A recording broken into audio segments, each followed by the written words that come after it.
The chord wheel. Oh, what in the heck is it? Do you need it? Well, your piano teacher Tim here today, and I'm going to explain just that.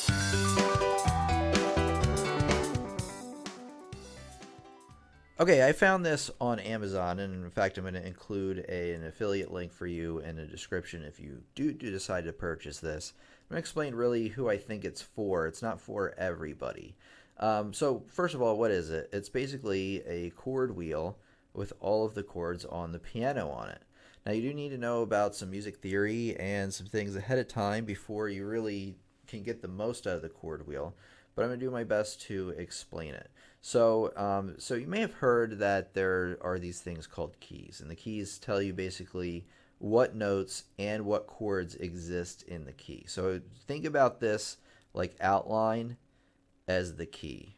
You know, these are all the notes that exist in the key, and these are also labeled of the chords that exist in the key. Now, it's a little hard to discern if you don't know your music theory and everything, but you can basically say that real simple that you have a C major. If it just has the capital letter and it doesn't have an M next to it, it means it's a major chord.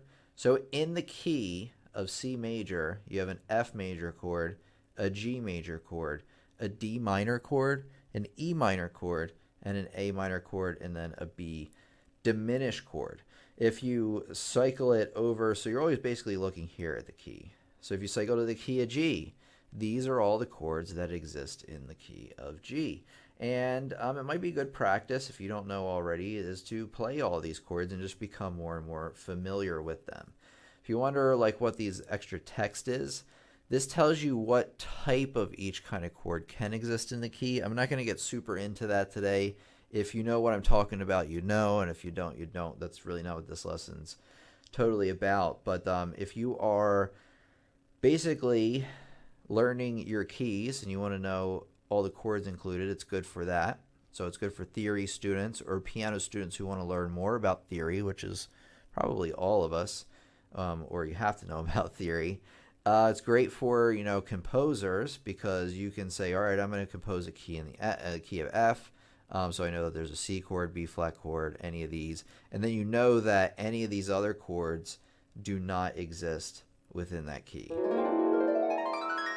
Okay, and as you can probably see, there are Roman numerals below each of these chord names, and what that tells you is what note of the scale that chord is based on. So like say we have the key of C here, right? And say on the piano, you know, if you have your key of C and you're playing the C major scale, it's C up to the next C and all the white keys in between. Now, so you see here that the C major chord, that's built on the first note of the scale. You have, so say F, that's the Roman numeral for 4 right there. So you're going to go up 4 notes on the scale. G's 5, A is 6. So that's basically how to interpret that part. And then you can also tell how many sharps or flats are in each key if you don't know your circle of fifths and your key signatures yet. Like, you know, 1 sharp is the key of G, just like that. And then 2 sharps is D, 3 sharps A, 4 sharps E, and then they start to like kind of you know, overlap the keys in between. So you have 7 flats would be the C flat there, 5 sharps would be the B there. Now I'm going to talk about a couple of drawbacks I found with the chord wheel. First of all, it's not, it doesn't really describe minor keys at all. It's kind of just doing the whole major set, at least from what I can see. So one of the drawbacks I found with the chord wheel is that it's not very good at minor keys. So they're not really here like on the chord wheel on your way around. So that's just something, like, it really only works for major keys. Now they do explain in the pages of the book about this, so you can learn and figure it out from there. But it's not very readily apparent just by looking at the chord wheel on how to do how to basically figure out the minor keys. I will make a music theory lesson on that at some point, but just throwing that out there.